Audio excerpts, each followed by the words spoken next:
pagmamalaki ko sa'yo. Lalo pa eh. Hindi na mangyayari yun.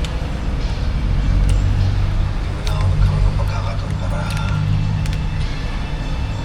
makita mo na siya umawakan. Tay, Ma'am, ano ba nangyari? Nakakabot ang nanay mo sa Silena. Nakawin sila hanggang ma'am. mahulog si Lena sa hagdan. Inano ko siya sa ospital pero hindi na rin nasakit ng bata. Sabi ko na nga ba si nanay may kasalanan na yun?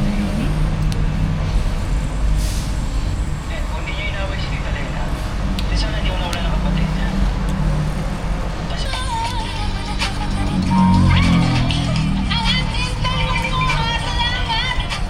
Diba? Diba? Bata. Pagkatapos lumaki, lumabas ang binata at nagsimula ng isang karera.